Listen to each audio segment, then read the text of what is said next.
Hello, Central Oregon Writers Guild, and thank you for having me present at this month's remote Central Oregon Writers Guild monthly meeting. I'm Kristin Dorsey, Professor of Humanities at COCC, sometimes teacher of writing workshops, and always mother of twins who are about to be a year and a half old. I'm personally a huge fan of generative writing, and I'm excited to be here today to share that with you. I've been teaching a series of monthly generative writing workshops. Well, I've been trying to teach a series of monthly generative writing workshops through COCC's continuing education program. We've had some interruptions for obvious reasons. And I've seen it revitalize the writers in an exciting way. And I've seen it revitalize their kind of passion and excitement about their writing. Most of you already know about generative writing. If you've ever read Natalie Goldberg's Writing Down the Bones or Julia Cameron's The Artist's Way, or if you're familiar with the work of famed writing teacher Peter Elbow, these are all proponents of generative writing, although they may call it different things. But essentially what they're talking about is writing for generative purposes. So what is generative writing? One way of thinking about it is as the use of prompts as boundaries that can direct a writer into drafting. Free writing techniques such as the morning pages that Julia Cameron discusses are combined with prompts that can spark ideas or pathways that might not otherwise occur to the writer. The goal of generative writing is to create seeds that may be planted, nurtured, tended to, and may eventually become a poem, short story, essay, or so on. Why do it? What are the benefits of generative writing? Generative writing has many benefits. Some are tangible benefits, and some are metacognitive. So let's start with the tangible. Generative writing can help a writer to begin to define a writing practice. So insofar as this is a practice that helps you to think about your brainstorming, but also your drafting, it's a good way to start to create a sense of that full writing practice that goes from idea generation all the way through revising and editing. It can also act as a warm-up for longer sessions of writing. So if you're somebody who needs a little bit of a warm-up, or if you're coming back to writing after a while and you want to knock off the dust and the rust, then this is a good way to warm you up and get you ready to write. And it can actually be done at the beginning of every writing session if that's something that's useful to you. This can be a remedy for writer's block if you're somebody who is struggling with starting, or if you feel like when you start you're not happy with anything you're writing. To take some of the pressure off, to do some generative writing first and work through the writer's block through writing. It can also be a way to begin revising or rewriting, particularly if you're feeling protective of what you've already written, or if you aren't sure where to begin with revision. So it actually can be something that you apply toward the revision, or it can also be a way to start to think differently about the work that you've already done. It can help develop setting and character. There are lots of prompts out there that focus specifically on description and backstory. And so there are prompts that'll prompt you to talk about particular settings or particular characters or traits of characters, backstories of characters, and those can help develop the setting and character within the main piece of writing that you're working on. For those of you who write memoir or nonfiction, this is something that can help to prompt memory. I find that often someone else's prompt will draw an answer from me that's deeper in my memory bank than what I can access if I'm just sitting down to write myself. Especially if I'm in a situation where there are other people who are also doing generative writing. I feel a pressure to start writing, and somehow that pressure prompts memory that doesn't get prompted otherwise. It can also help you make something new and distance you from cliche. So if you feel like your writing is stale or cliched, or just doesn't feel fresh enough, then sometimes when you do prompt writing or generative writing, what you come up with at somebody else's prompting and in the moment is more likely to be surprising. Your phrasing is more likely to be a little offbeat, and that can be very helpful. As I said, there's also a lot of metacognitive benefits to prompt writing or to generative writing. The first is that generative writing helps you give up control over your writing to loosen up and to connect to your creativity. The stakes are very low when you're doing generative writing. And so usually when the stakes get lower, the creativity, the comfort gets higher. And so it allows you to give up some of that control that you might feel over very formal pieces of writing that you're doing. It helps to silence the self-critic. So the idea here is that you're having fun, you're just playing with words, you are playing with prompts. And again, because the stakes are low, the self-critic is less likely to pop its head out. And we'll talk more about that in a minute when we talk about how to do generative writing. It aids in identifying preoccupations or patterns in you as a writer. So, for example, I find that although I don't think about it much in my day-to-day life, when I am prompt writing, I often return to a series of reoccurring dreams that I have. So even though these dreams are not something that I think about consciously, when I'm prompted in certain ways, that comes up over and over again. And so for me, that signals to me, you need to write about this. And I don't know that I would know that if it weren't for the experiences I've had doing generative writing. And finally, it gives you a framework for better understanding how you write. So when you're working on something that isn't part of a formal project or a structured project that you're working on, and you're allowed to just sort of write, then you might notice things about your writing process that you wouldn't otherwise notice. There's also a lot of prompts out there that prompt you to think very self-consciously or reflect self-consciously on your writing process, which is also really helpful. And I'll talk more about that in a couple of minutes, how that's helpful to a writer. So you might be thinking, how do I start this generative writing? And so let's start with thinking through and talking about guidelines. The close relationship between generative writing techniques and free writing techniques are mostly operational. As in free writing, it helps to stick to a couple of guidelines. First, consider setting a time limit for the writing. You may start with 5 or 7 minutes and then work up to 20 or 30. While you can certainly always write more, the idea is not to write for less time than you set for yourself. So if you've set 5 minutes, it's okay to go 7 or 10, but if you set 5 minutes, it's not okay to go 4. And if you find that 5 minutes isn't enough, you can always up that time limit. Second, one aim of generative writing, as noted before, is to shush the inner critic. So committing to continuous writing during your session or during an exercise will make it more likely that your creative mind can stay ahead of your critical mind. That is to say, once you pick up the pen and put it to paper, you continue to keep it on the paper and you continue to keep it moving. If you write without stopping, that might result in going off prompt, but that's okay. Either you'll eventually return to the prompt, which is great, or you won't. And sometimes when you don't, where you end up is more interesting than what you would have written if you were rigid about sticking to the prompt. So it's okay to let your mind go where it wants to go. You don't always have to come back to that prompt. But what's nice about continuous writing is it will take you where you need to go. Again, in order to stay ahead of the critical mind, commit to not revising, erasing, or changing what you have written. All of those activities can happen later. The idea here is to generate material, not to produce perfect prose or poetry. In the book Room to Write, author Bonnie Goldberg calls this process deep diving. Keeping with the metaphor, she notes, you'll be tempted to come up for air, pause to reread what you've just written, adjust your gear, stop to fret over grammar, punctuation, and spelling, check your oxygen supply, censor what emerges. It takes place to let go and trust the fluid world of your thoughts. One more note about implementing generative writing. Again, this is a process activity. If you haven't recently spent time thinking about your process, I encourage you to do that.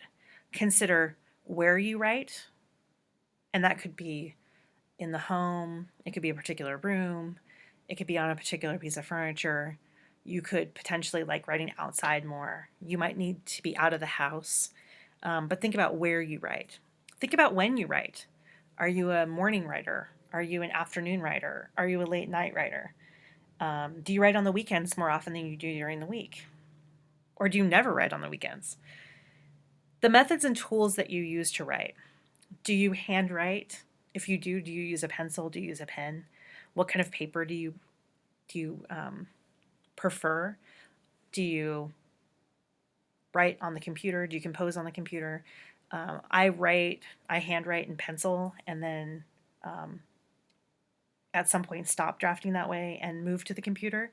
So there's almost a little bit of a process of revision that happens when I go from taking my handwritten notes and putting them on the computer, but thinking about the methods and tools that you use to write.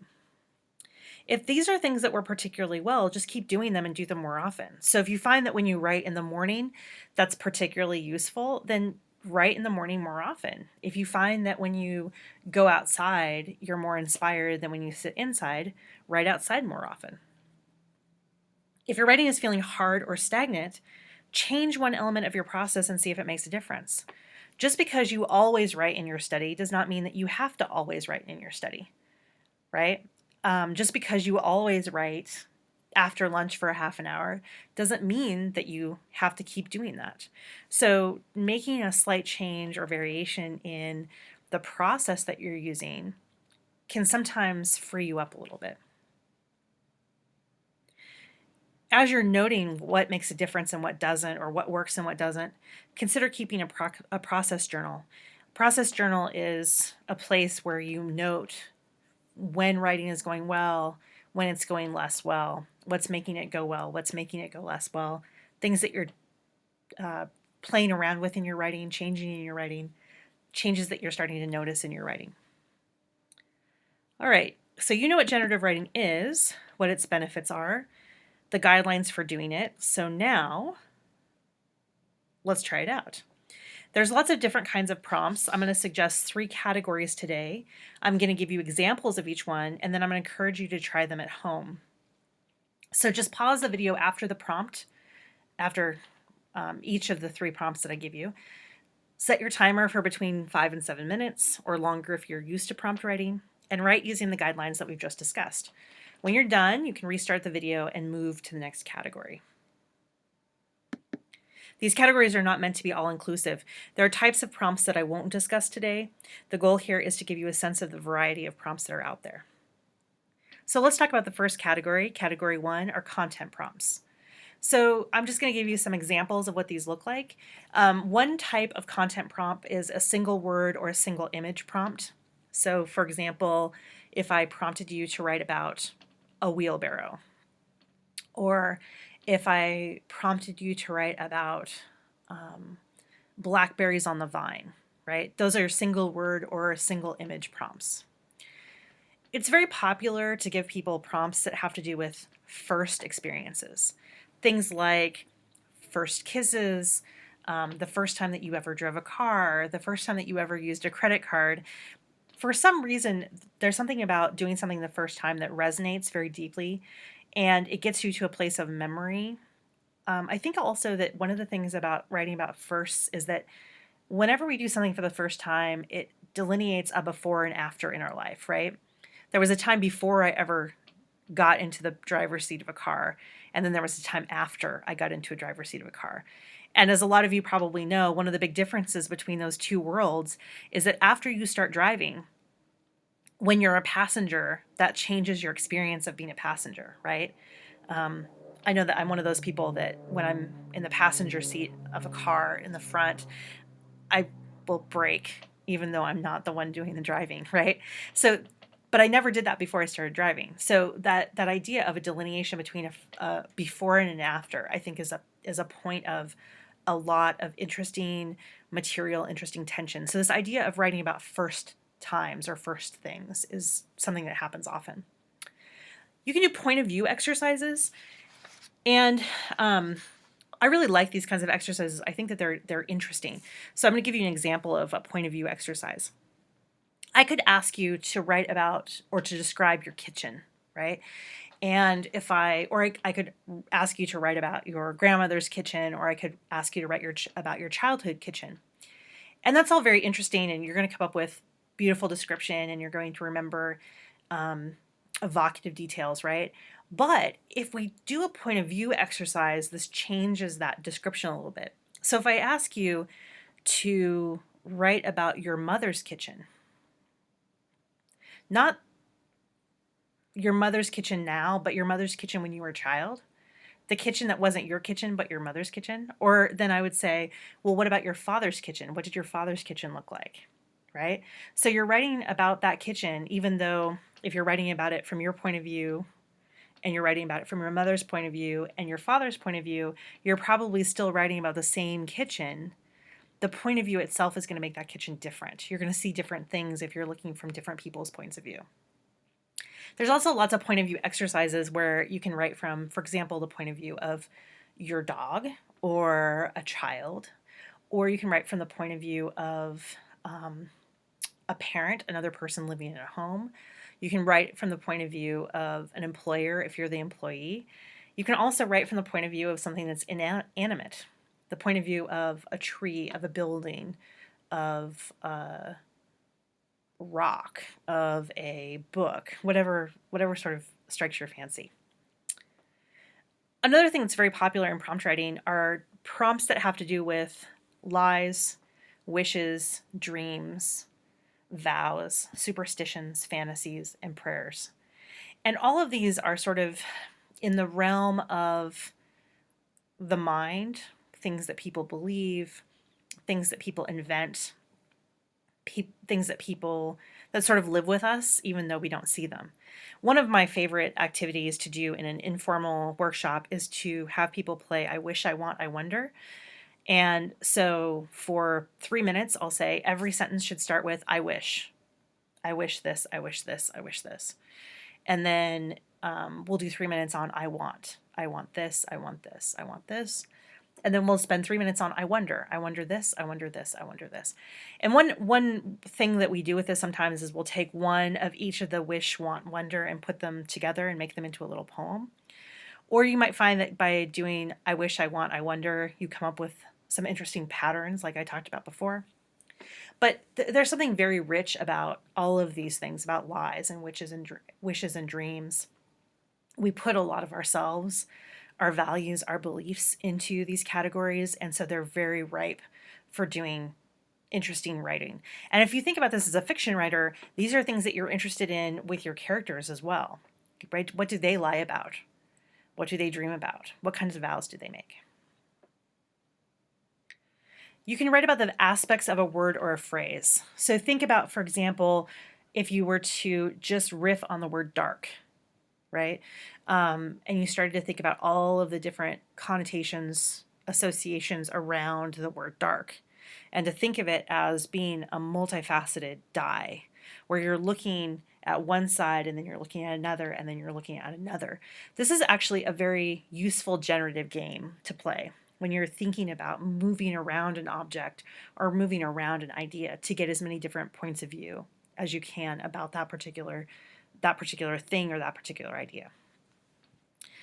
A lot of prompts are just answers to questions. And so if the question is a good question, then it will prompt a lot of really interesting writing.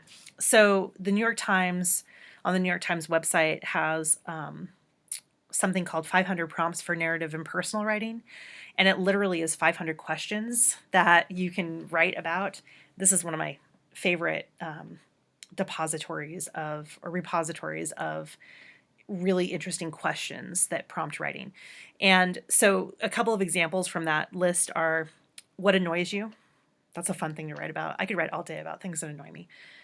When should you feel guilty about killing zombies? This is a very random question, but really, if you think about it, this could be a fun question to riff on for a little while. And you might realize something about your values, or again, the values of a character that you didn't know. What old television shows would you bring back? And I like this question because I think this is an example of one of those questions that can really prompt memory.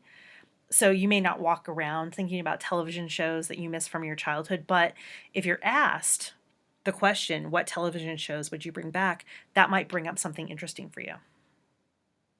All right, so now I'm going to give you your first prompt, and I'm going to use one of those question prompts. And one of the reasons that I love this prompt is because this question of where you live is very broad. You can take it in a very literal way, but you can also think of it in a very, very figurative way. And I'm not going to give you any examples because I want you to be able to think about it and play with this idea in your own way. So if you're playing along at home, stop the recording now and write for 5 to 7 minutes without picking up your pen and without listening to that inner critic about where do you live.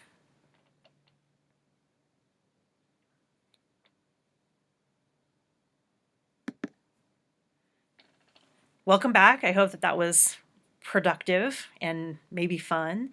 Category 2, writing in response to. So now we're going to move from sort of content prompts, what I call content prompts, and we're going to talk about prompts that are inspired by something else, right? Something outside of you. So the first one is kind of an obvious one, writing a prompt that is or writing about something in response to current events. And this could be in response to a newspaper article or a conversation that you see on television.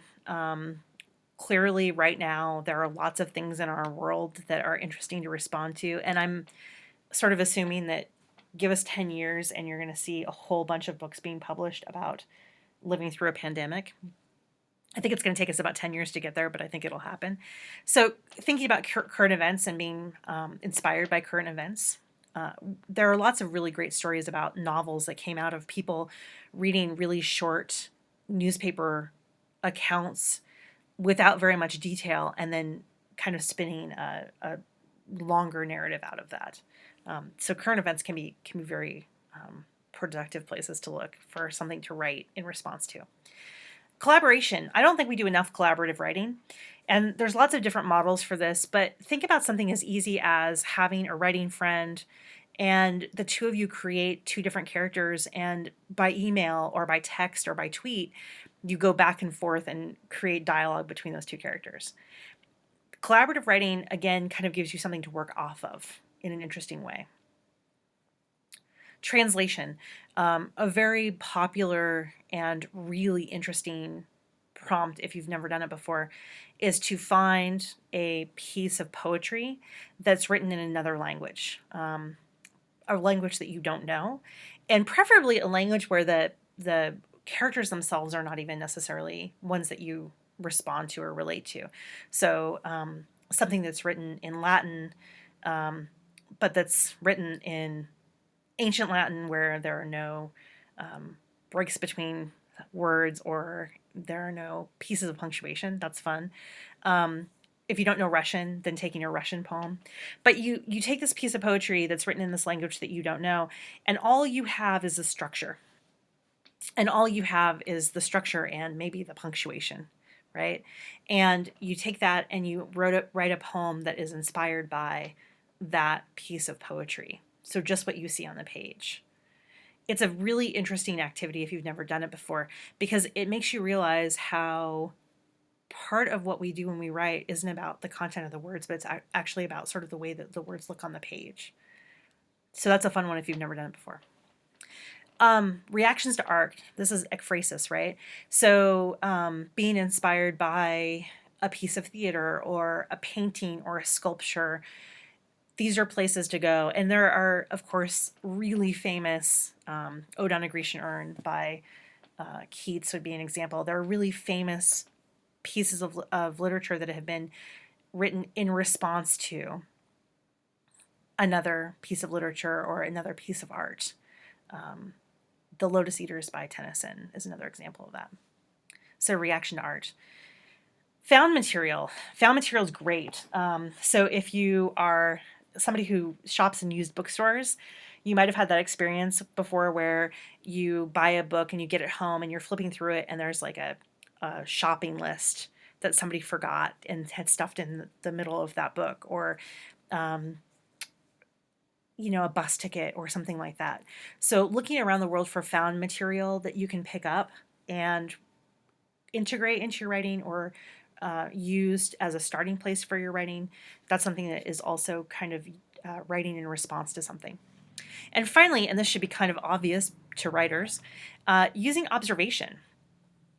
And if you've never done this before, please, please, please, once we are able to be around one another, please do it. Go to a coffee shop and sit next to people and listen to their conversation and then write it.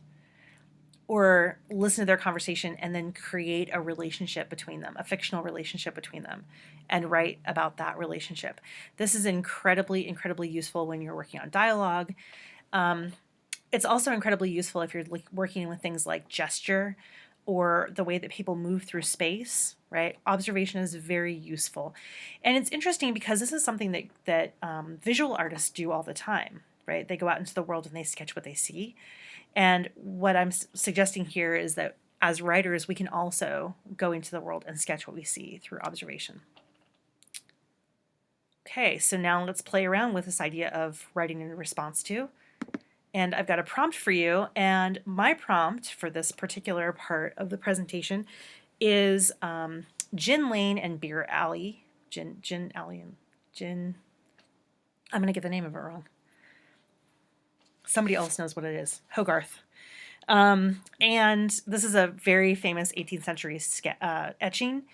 And so if you want to stop the video and maybe even enlarge the picture, I would warn you away from looking at the text because I don't want you to get distracted by the text, but just notice the things in the picture itself. And you might want to take a couple of minutes to just look really, really hard at the picture, look at some of the details of the picture, and see what sticks out to you, what you think is interesting, where your eye goes when you're looking at the picture. I chose something where there's a lot of stuff going on. Don't feel like you have to write about the whole thing. Finding one character or one scene or one detail that you think is especially interesting is a great place to start. So if you are playing along at home, then we're going to stop. I want you to take a couple minutes to look really carefully at the illustration, and then start your writing at 5 to 7 minutes, and I'll see you on the other side.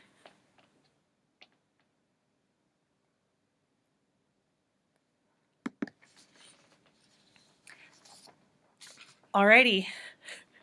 I realize that probably not everybody is as interested in and obsessed with the 18th century as I am, so I'm expecting that there might have been a variety of responses to that particular image, but I really do think it's an image that has a lot of possibility embedded in it.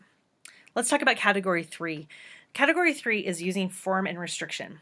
So these are prompts that are less about content and more about giving yourself boundaries in terms of the piece itself. So one idea is to choose a form or a genre. So taking, for example, something that is a very romantic scene and writing it as if you're writing a Western.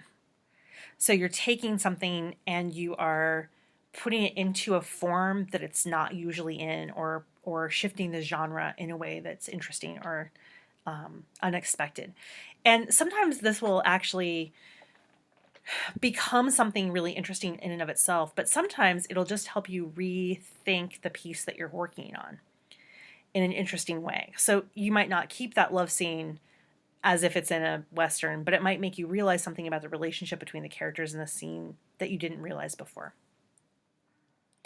It used to be very common that writers would get good at writing by imitation, and I talked about visual artists in the last section, and how they go out into the world and they sketch what they observe. The other thing that visual artists do is that they learn to paint or to draw by copying the masters, right? Knowing the basics and knowing how to do that. So this is something that writers used to do, but we don't do very often anymore. But the idea of taking someone's style that you really enjoy, or that you want to emulate in some way, or that you just want to try, and then writing a piece in that person's style.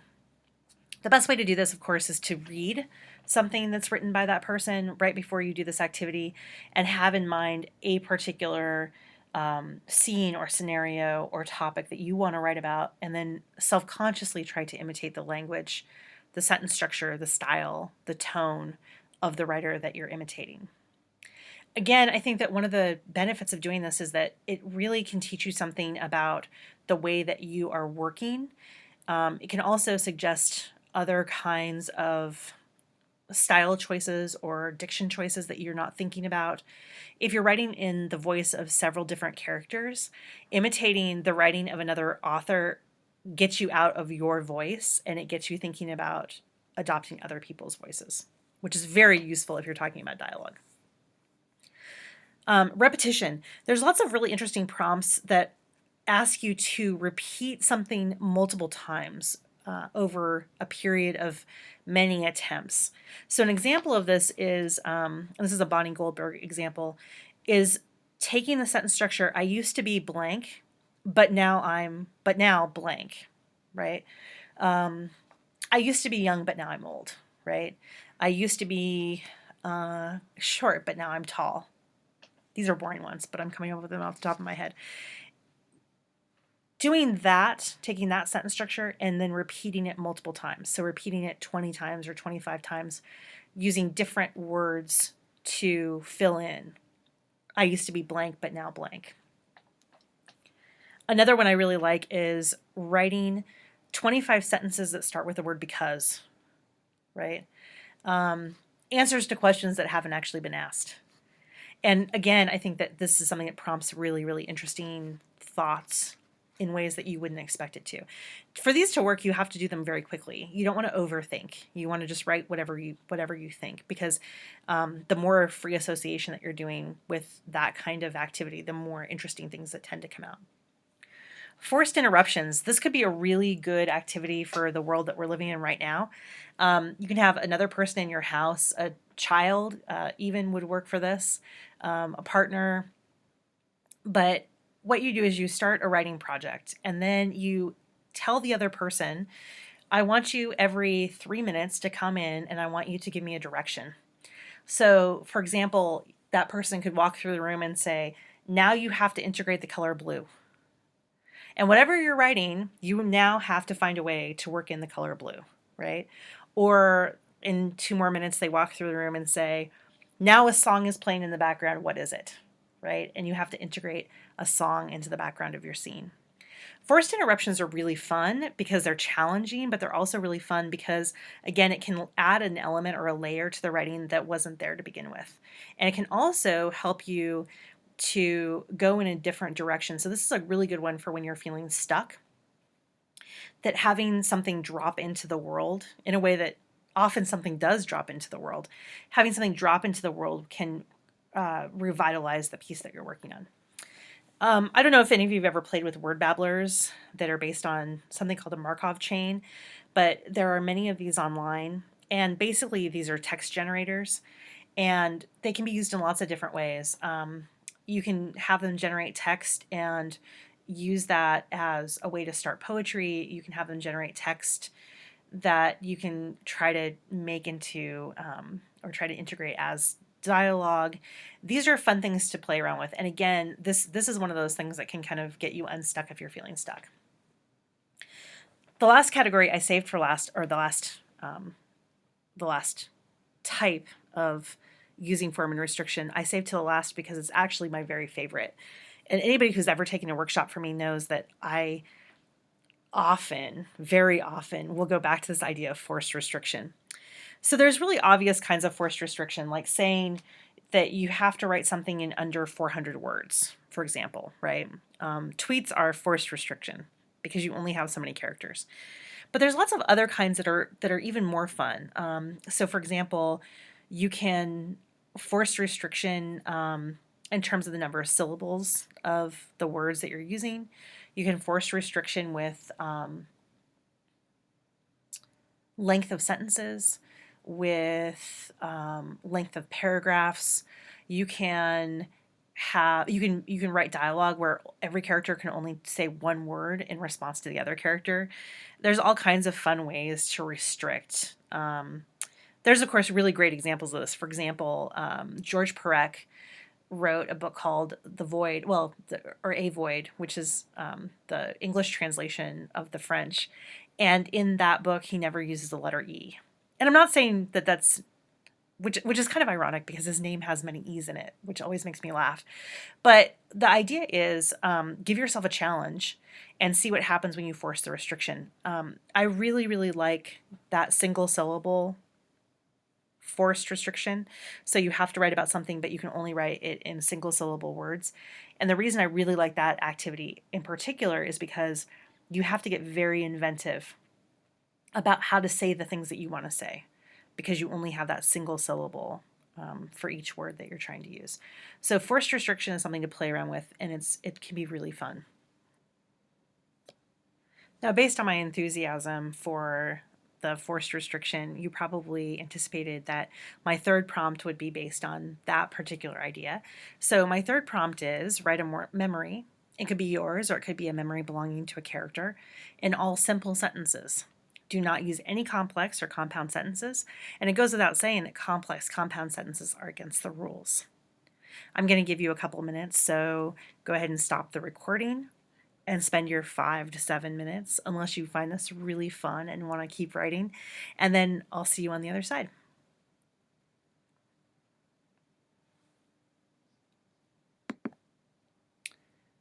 Now what? You've done a couple of what I'm sure are really fun pieces of writing over the course of our time together. And you might be thinking, okay, well, I've got some stuff here, but what do I do with it? What's next, right? So there's lots of things that I could say in answer to that question. One of them would be that if you can, share. If you were in a workshop, that's what we would do. We would do some generative writing, and then we would share out. We'd listen to what other people had written. We'd share what we had written. It's always good to hear yourself read something out loud, always, right? Because you hear it differently than it was in your head. And it's also good to get feedback. It's good to hear what other people have to say about what you've written. And they understand that you're writing in a really short period of time. You're kind of writing off the cuff. And so the kinds of feedback that you get often will be very encouraging. I'd be really interested in hearing more about blank, right? You can just move on to other writing and use this as your warm-up. As we talked about before, this is a really good way of sort of just getting yourself into that writing mode. You can start keeping a process journal. I talked a little bit about that idea of keeping track of what's working for you, what's not working for you, the kinds of changes that you are making, the kinds of changes you would like to make. I think as a writer, the more reflection that we do, the more metacognitive thinking we do about ourselves as writers, the more we strengthen ourselves as writers. I actually think it's something where we get a lot out of considering our process and changing our process. You can actually just go back and read what you wrote and underline any words or phrases that you want to come back to, or any ideas that you want to come back to. And again, if you have a process journal, this is a great place to go back and write down that you came up with a really interesting idea for an essay and jot down a couple of ideas about where you'd want to go with it. You don't have to do that writing right now, but you do want to collect those experiences so that you have something to come back to. Sometimes, believe it or not, you'll produce something in generative writing that you just want to keep working on. Whether it's a short story idea or the emergence of a particular character or a setting, or you have a memory that's sparked by the prompt somehow.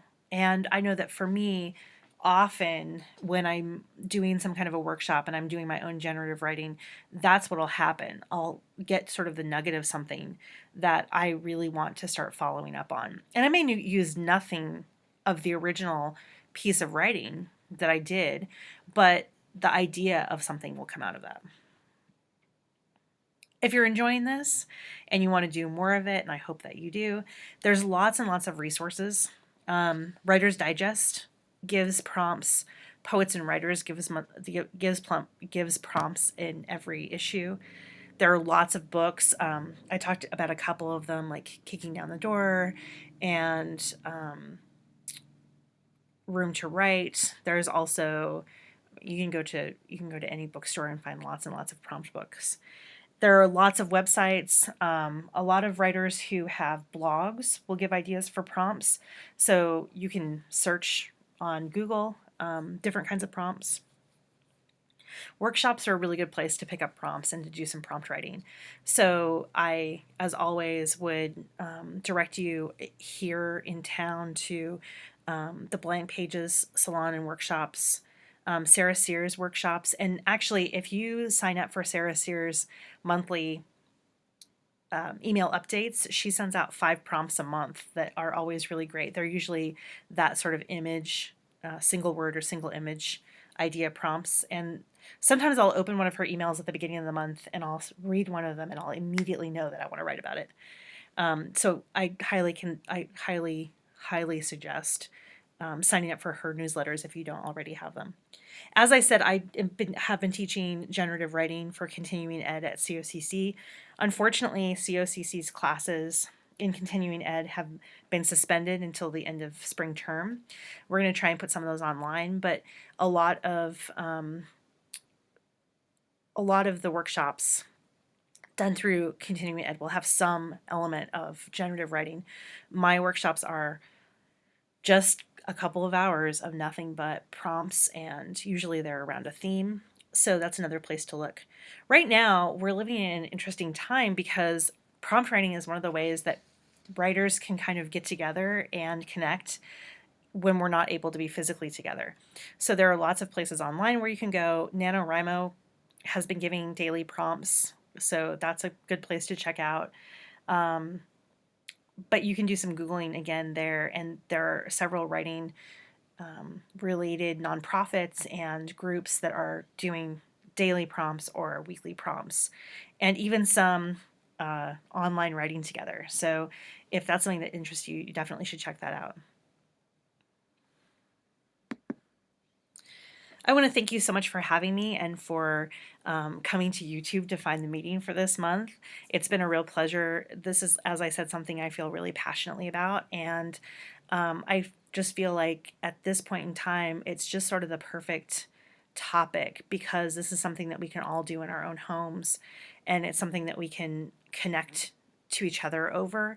And so I hope that in this time where you have a lot of time that's down and a lot of time that you can fill with lots of different activities, that prompt writing becomes one of the things that can fill some of that time and that can make you feel connected.